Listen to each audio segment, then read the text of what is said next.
Salam sejahtera bagi kita semua. Perkenalkan, nama saya Kaulan Sanida. Saya berasal dari program studi pendidikan bahasa Arab. Baiklah teman-teman semua, video ini dibuat sebagai bagian dari tugas mata kuliah administrasi dan supervisi pendidikan. Melalui channel ini, saya akan menyampaikan materi dan pembahasan yang sangat jelas dan mudah dipahami. Di antara senyumanmu dan hujan di... Oke teman-teman, di kesempatan kali ini Kaulan bakal ngobrol santai tentang 3 hal penting yang dekat banget dengan dunia pendidikan. Topik ini sebenarnya sering sekali kita dengar dan kita lihat, tapi kadang baru terasa ketika kita sudah terjun ke dunia pendidikan ataupun pas lagi PPL. Benar atau benar? Nah, 3 hal yang bakal kita bahas adalah, yang pertama adalah kenapa sih calon guru itu perlu mempelajari administrasi dan supervisi pendidikan. Yang kedua adalah apa sih hubungan antara manajemen dan administrasi dalam mencakup dunia pendidikan. Yang ketiga, apa aja sih peran-peran guru dalam administrasi pendidikan? Dan apa kendala-kendalanya yang ada di lapangan? Oke teman-teman, tanpa berlama-lama, mari kita bahas satu persatu. Let's go! Oke teman-teman, kita bahas yang bagian pertama. Urgensi administrasi dan supervisi pendidikan bagi calon guru profesional. Oke teman-teman, ini ada beberapa poin yang akan saya jelaskan. Yang pertama adalah supaya kita tahu gimana sih cara sekolah itu berjalan ataupun bekerja. Oke. Sekolah itu ibaratkan mesin yang besar sekali yang memiliki beberapa komponen. Begitu juga dengan sekolah teman-teman, memiliki beberapa komponen-komponen, yaitu kepala sekolah, guru, siswa, tata usaha, kurikulum, sarana dan prasarana, dan digabungkan menjadi satu dan saling terhubung. Maka administrasilah yang membuatnya berjalan dengan rapi. Kalau kita nggak paham administrasi pendidikan dari sekarang, maka kita akan kebingungan nanti pada saat kita dimintai tolong untuk membuat perangkat pembelajaran, mengisi laporan, ataupun mengatur administrasi kelas.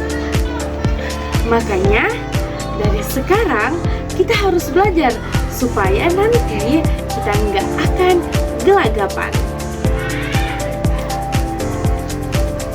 Yang kedua, biar bisa mengelola kelas dengan profesional. Teman-teman semua, administrasi itu bukan cuman ada di kantor ataupun di tata usaha. Akan tetapi di kelas pun guru-guru harus paham apa itu administrasi. Karena di kelas kita akan menemui absensi siswa, administrasi pembelajaran siswa, dan lain-lain yang masih banyak lagi. Makanya kalau semua rapi, proses pembelajaran akan jauh lebih tertata. Yang ketiga, supervisi membantu guru untuk berkembang. Teman-teman semua, supervisi itu bukan untuk mencari-cari kesalahan, akan tetapi itu adalah proses pembinaan. Jadi, apabila kita paham akan supervisi, maka kita akan tahu standar kualitas mengajar itu seperti apa sih? Bagaimana menerima masukan? Dan bagaimana untuk memperbaiki diri agar menjadi guru profesional. Begitu teman-teman. Lalu yang keempat adalah supaya siap untuk menghadapi dunia kerja nyata. Di sekolah itu teman-teman, banyak sekali administrasi, mulai dari RPP, program penilaian, laporan kelas, dan masih banyak lagi. Dengan kita mempelajari administrasi sekarang, kita akan menjadi lebih siap untuk menghadapi dunia kerja di masa yang akan datang. Baiklah teman-teman, kita masuk ke bagian yang kedua, yaitu hubungan administrasi dan manajemen dalam mencapai tujuan pendidikan. Oke teman-teman semua, sekarang kita bahas tentang administrasi dan manajemen. Sebenarnya teman-teman, dua istilah ini sering sekali muncul secara bersamaan dan dianggap sama. Tapi sebenarnya mereka sangat berbeda. Hanya saja mereka saling berkait. Ayo, coba kita bedah bersama-sama.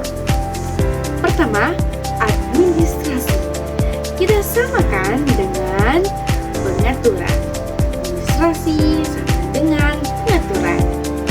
Baik teman-teman, administrasi itu berfokus pada mencatat, mengarsipkan, melaporkan, dan mengatur. Intinya, segala sesuatu kegiatan sekolah yang butuh kerapian dan dokumentasi itu termasuk administrasi. Yang kedua adalah manajemen, yaitu menggerakkan orang-orang. Kita samakan manajemen sama dengan menggerakkan orang-orang. Manajemen itu tentang bagaimana untuk mengkoordinasi, lalu memimpin dan memerintah. Ibaratnya kalau administrasi itu adalah dokumennya, maka manajemen adalah orang-orang yang mengeksekusikannya. Gitu teman-teman. Lalu yang ketiga adalah hubungan keduanya. Keduanya saling menguatkan. Misalnya, apabila administrasi ini membuat data dan kebijakan, maka manajemen ini yang memakai data untuk membuat keputusan. Lalu, apabila administrasi ini membuat jadwal, maka manajemen memastikan untuk jadwal ini berjalan dengan baik. Lalu yang terakhir, administrasi ini adalah yang mencatat nilai. Maka manajemen inilah yang menentukan apakah ini lanjut atau tidak. Singkatnya, administrasi ini adalah fondasi dan manajemen adalah penggeraknya. Yang keempat, tujuan akhirnya sama, yaitu mencapai tujuan pendidikan. Jadi teman-teman, kalau dua hal ini berjalan harmonis, maka pembelajaran lebih teratur, guru bekerja lebih efisien, siswa mendapat layanan lebih baik, dan tujuan pendidikan tercapai dengan maksimal. Oke teman-teman, selanjutnya kita akan membahas bagian 3, yaitu peran guru dalam administrasi dan kendala di lapangan. Jadi teman-teman, guru itu bukan cuma pengajar, guru juga bagian dari tim manajemen sekolah. Karena itu, guru punya banyak sekali peran administratif. Jadi teman-teman, mari kita bahas satu persatu di bagian 3 ini. Pertama, peran guru dalam administrasi pendidikan. Dibagi menjadi beberapa bagian administrasi pendidikan itu. A. Administrasi pembelajaran, seperti menyiapkan RPP, silabus, soal, analisis, hasil belajar, modul, dan lain-lain. karena ini adalah dapurnya guru. B. Administrasi kelas, seperti absensi, catatan, kondisi siswa, buku bimbingan, laporan perkembangan, catatan perilaku, dan masih banyak yang lainnya. Lalu C. Administrasi peserta didik, seperti nilai, rapot, rekap kehadiran, dan pelaporan perkembangan belajar. Lalu D. Administrasi kurikulum, seperti kegiatan remedial, pengayaan, pelaksanaan, program sekolah, desain pembelajaran, dan dokumentasi. E. Administrasi kegiatan sekolah, seperti ekskul, upacara, lomba, kegiatan sosial, dan program-program lainnya yang masih banyak. Lalu kita masuk ke bagian kedua, yaitu kendala yang sering dihadapi guru. Jadi apa saja sih kendala-kendalanya? Oke, kita akan bahas satu persatu. Jadi kendala-kendalanya dibagi beberapa poin. A. Beban administrasi yang terlalu banyak. Kadang administrasi bisa menyita lebih banyak waktu daripada mengajar. Begitu teman-teman. Lalu yang B. Sarana, prasarana kurang memadai. Misalnya, komputer terbatas, jaringan lelet, atau sistem yang sering error. Itu juga adalah halangan-halangan. C. Kurangnya pelatihan. Karena tidak semua guru teman-teman terbiasa dengan sistem IT sekolah yang baru. Lalu poin D. Waktu yang terbatas mengajar, menilai, membuat perangkat, bimbingan siswa, rapat, semua dalam satu hari. Tidak heran, waktu terasa sempit sekali.